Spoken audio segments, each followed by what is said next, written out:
다음 화이트 보겠습니다. 화이트는 문화를 인간이 환경에 적응하기 위해 만들어낸 체계라고 보합니다. 즉 인간은 타고난 신체적 능력만으로 환경의 제약을 극복하기 어렵기 때문에 문화라는 수단을 사용하여 생존해왔다. 아까 거에 비해서 좀 쉬워요. 자, 문화는 환경에 적응하기 위해서 만듭니다. 자, 그래서 환경을 극복하기 위한 수단이 문화라는 것이죠. 우리는 주로 채식과 그 다음에 곡식으로 찰기가 있는 밥을 지어 먹어야만 살기가 좋은 그런 겨울엔 춥고 여름엔 더운 그런 그 계절풍 기후대에 살고 있다. 오랜 세월 살아오면서 지금 우리가 먹는 이런 쌀밥 문화가 형성되니까 젓가락 같은 게 필요하죠. 그죠? 그리고 국물 문화가 발달하다 보니까 숟가락도 필요하고. 그래서 한중일 중에 숟가락을 가장 많이 사용할 수밖에 없는 곳이 바로 한국이에요. 한중일은 이렇게 가까운데 문화는 완전히 다릅니다. 일본 여행 많이 가보셨죠? 완전히 다른 문화예요. 자, 그래서 이런 문화는 결국 환경적 제약을 극복하는. 저기 동남아시아의 베트남 쌀 같은 거 후 불면 쌀이 이렇게 그 위로 이렇게 골이 생기면서 갈라져요. 나라가. 왜 그럴까요? 거기는 날이 덥기 때문에 그런 시원한 형태, 그 냉기를 많이 가지고 있는 곡식을 먹어요. 거기 있는 사람들이 우리가 먹는 이런 찰기가 막 가득한 쌀밥 먹으면 못 견뎌요. 그런 게 있어요. 자, 그래서 문화는 기술적인 게 있고 사회적인 게 있고 관념적인 게 있어서 세 가지 층 위로 형성된다. 즉 서로 다르다. 세분화가 됐어요. 그래서 이를 바탕으로 문화 발전의 원리를 설명했다. 기술적인 것은 당장 적용할 수 있으니까 좀 하위죠. 그 다음에 사회적인 것은 그걸 서로 공유해야 되니까 조금 더 높은 단계예요. 관념적인 것은 그것이 하나의 우리의 의식이 되면서 제일 높은 형태죠. 자, 물질적 수단이 기술적 체계입니다. 그래서 문화를 결정짓는 핵심이고 기반이 돼요. 자, 사회적 체계는 기술적 체계를 사용하기 위해서 조직을 해요. 그죠? 관념적 체계는 이 사상이나 신념, 규범으로 더 발전한 형태입니다. 그래서 세 가지 층위로 세분화된 사람이 바로 이 화이트라고 하는 사상가죠. 그죠? 근데 여기는 뭐 세 가지 층위가 기술, 사회, 그리고 관념으로 형성되어 있구나 정도를 빨리 읽어내시면 됩니다. 실제로 한 2-30초 컷이에요. 2-30초 안에 끝내야 됩니다. 자, 물론 수능 볼 때 지금 우리는 이거를 내신 대비니까 열심히 이제 분석을 많이 하셔야겠죠. 자, 기술적 체계가 변화하면 사회적 체계와 관념적 체계가 잇따라 변화합니다. 자, 기술의 변화, 생산 양식의 발전이 사회의 변화를 일으키고 그러면 사람들의 의식도 바뀌게 됩니다. 자, 물을 끌어 쓰는 기술을 활용하여 농사를 짓게 되면 수확량을 늘리기 위해서 분업 체계가 만들어져요. 그죠? 자, 그래서 물을 끌어다 쓰는 게 분업 체계를 만들고 이에 따라서 협력이 필요하구나 공동체의 덕목이라는 것으로 다시 갑니다. 자, 그래서 최종적으로 농경 문화로 갔다라는 사실을 알죠. 자, 모든 대상은 자연 법칙에 따라 유효하게 이용될 수 있는 에너지가 감소하는 방향으로 나갑니다. 자, 인간은 에너지를 활용하여 생명을 유지하려고 합니다. 자, 이게 바로 반엔트로피적 성향을 띈다 이랬습니다. 자, 엔트로피가 무슨 말일까요? 엔트로피라는 것은 에너지 감소예요. 이 세계에 있는 에너지는 감소하는 것을 엔트로피. 자, 그래서 이 에너지는 다른 형태로 가버린다. 우리가 에너지를 써버렸어. 그죠? 다른 형태로 이동하게 되고 에너지 자체는 감소하게 되는 거예요. 자, 그런데 인간은 반엔트로피니까 이 에너지 효율성을 높이는 쪽으로 발달해요. 우연히 이런 변화가 생기기 시작하면서 정착이 이루어지고 여러 번의 농업혁명, 무슨 기술상의 혁명, 나중에 산업혁명, 2차, 3차 산업혁명까지 이루어지면서 인간의 이 지능이 인공지능 만드는 것만큼 높아졌죠.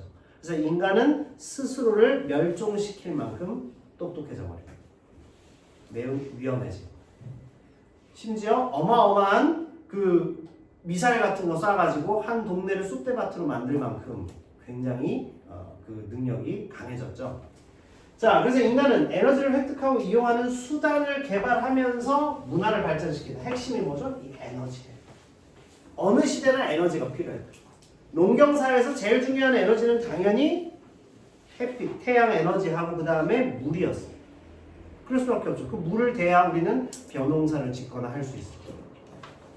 자, 지금 시대의 에너지는 뭘까요? 지금 시대는 전기 에너지죠. 뭔가 막 생산해낼 수 있는 에너지. 그렇지? 인공지능 하나가 엄청난 것 전기를 필요로 하잖아요. 그렇죠? 그럼 그 전기 에너지를 자연에 있는 걸 캐다 쓰니까 무슨 문제가 생깁니까? 자연이 자꾸 오염되죠. 그러니까 뭔가 자연적인 것을 가지고 에너지를 만들 수는 없을까? 그래서 이게 대체 에너지 이런 거죠. 재생산, 재활용 가능한 에너지. 자, 오늘 이런 얘기가 됩니다.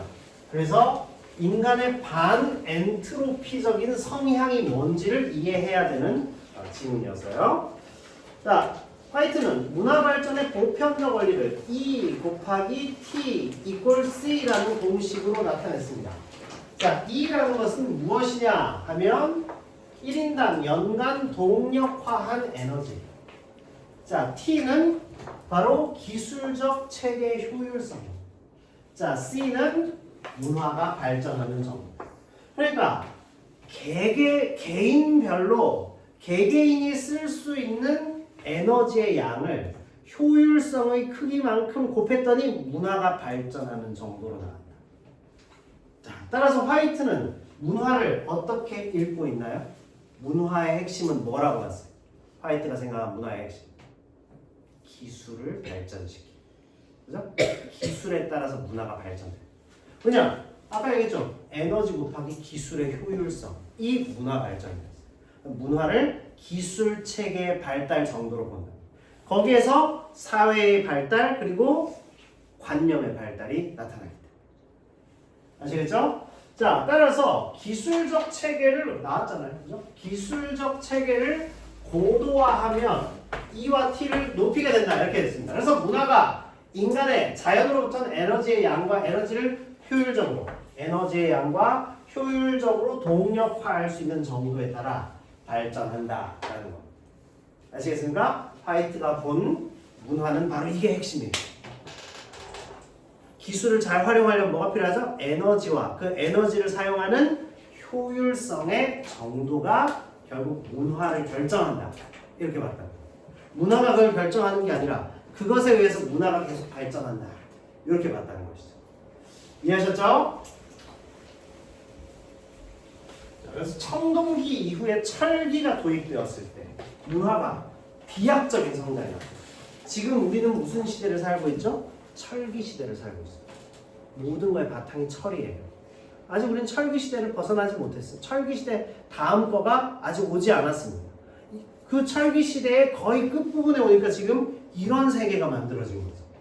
그치? 이런 건축물의 뼈대, 구조가 뭐로 되어 있어요? 다 쇠로 되어 있습니다. 그죠? 철이 굉장히 중요한 시대. 왜냐하면 과거에 철기 시대였지만 조선 시대의 집을 철골 구조로 만들었나요? 그렇지 않죠. 흙으로 만들었죠. 그치? 그러니까 철기 시대 끝부분에 오니까 이런 어마어마한 막 100층짜리 건물을 지을 수 있는 것까지 왔다. 그러니까 화이트의 말은 일리가 있구나. 그것을 알 수 있죠. 자, 반 퍼스는 문화를 인간이 세계를 이해하는 사고가 삶의 방식으로 드러난 것이다 했습니다. 반 퍼스는 뭐라고 했냐면 세계의 이해. 이것이 삶의 방식. 그러니까 이 세계를 우리가 어떻게 이해하는가에 따라서 삶의 방식이 생겨나는데 거기에서 문화가 발생한다. 그래서 신화적인 것, 그 다음에 존재론적인 것, 그리고 기능적인 것. 세 가지 사고 유형으로 설명하면서 화이트에 비해서 반퍼슨의 특징은 동사형이에요. 움직입니다. 명사가 아니에요. 그러니까 농경문화 이러면 명사가 되어버리죠. 그게 아니라 신화적, 존재론적, 기능적 이렇게 하면서 동사로서의 문화가 더 중요하다. 그것이 어떤 역동성을 만들어내는가 이렇게 봤다는 거죠. 자, 신화적 사고란 세계가 거대한 힘, 어떤 압도적인 거대한 힘이라고 봤어요. 고대 사회에서 이 자연 환경을 보면 무서웠을 거예요. 그죠? 자, 그 힘에 상징적 의미를 부여했습니다. 자, 이것이 첫 번째 상징적 의미. 자, 그래서 상징적 의미는 삶의 질서나 안정감 확보가 중요하다. 왜냐? 신화적 사고가 주를 이루었던 시대는 지금으로부터 수천 년 전이에요. 그치? 그러니까 일단 생존이 제일 중요한 거죠. 지금 우리 시대가 생존이 중요한 것은 아니잖아요. 그죠? 삶의 질, 워라벨 이런 말을 쓰잖아요. 그죠? 삶의 질을 중시했던 반면에 신화론적 사고, 신화적 사고의 시대는 질서와 안정감 확보에 최우선을 뒀기 때문에 예를 들어서 예시가 나왔죠. 기우제가 그래서 그 당시에 있었죠. 비가 내리는 일은 초월적 존재의 의지에 따라 일어나는 현상이라고 생각합니다. 그래서 초월적인 존재. 그러다 보니까 전 세계 신화의 핵심은 어디에서가 이렇게 흘러 들어온 지배 세력이 주로 하늘을 숭배하는 세력이에요. 그래서 이집트를 지배하는 왕이 누구였죠? 이름이 뭐였어요? 파라오죠. 그죠? 파라오는 어떤 상징일까? 태양신의 아들이에요. 왜냐? 그 나일강 유역의 이 이집트 평야, 그죠? 나일 평야. 거기에서 그 농사를 지어요. 제일 중요한 것이 범람하는 그 강물을 어떻게 잘 다스리느냐. 나일강. 그리고 거기에 막 건조기후, 막 열대기후, 막 이런 쪽이잖아요. 강렬한 그 햇빛. 이것이 모든 생명을 살게 해주는 거구나를 깨달았다. 그래서 왕은 바로 그 태양의 아들이야. 그래서 주몽신화 이런 걸 보면 결국 해모수의 아들 주몽이 해모수가 강물의 신, 강의 신의 딸인 유화와 연합을 해서 결합을 해서 아들을 낳은 것이다. 이렇게 얘기하죠. 그래서 주몽이 태어날 때 보면 태양이 항상 그 위에 있었다. 이런 식으로 얘기합니다. 자, 이게 바로 신화적 사고입니다. 자, 그래서 공동체의 안녕과 질서를 도모하려는 것이 바로 이 기우제에 담겨있는 의미고 이것이 결국 뭐라고요? 바로 어디 있어요? 상징적인 의미. 상징적 의미 체계가 바로 여기에 들어요. 그렇죠? 상징적 의미를 어디에 부여했어요? 세계에 대해 부여했다. 그래서 기우제 같은 것이 결국 뭘 의미하느냐 하면 상징을 왜 부여했느냐? 공동체의 안정과 그 질서를 도모하는 것. 아시겠죠? 상징은 세계의 압도적이고 거대한 힘을 초월적인 존재로부터 비롯되는 것이다. 이렇게 말하죠. 그래서 공동체의 안정과 질서를 도모하기 위해서 거기다가 상징을 부여합니다.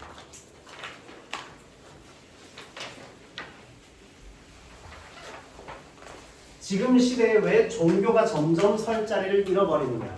상징적 시대가 지나가고 있습니다. 자, 두 번째입니다. 존재론적입니다. 존재는 뭐냐면 인간이 사물과 현상을 이성적으로 봐. 그래서 세계의 본질은 객관적인 요소야. 이렇게 봤어요. 과학으로 해서 파악하려고 합니다. 자, 그래서 감염병 치료를 위해서 병원을 찾습니다. 병원. 이것은 질병은 하나님이 화가 나서 부처님이 승질 나가지고 막 세계에다 막 뿌리는 게 아니라 저거는 과학적인 바이러스에 의해서 우리가 감염되는구나를 아니까 병원에 가요.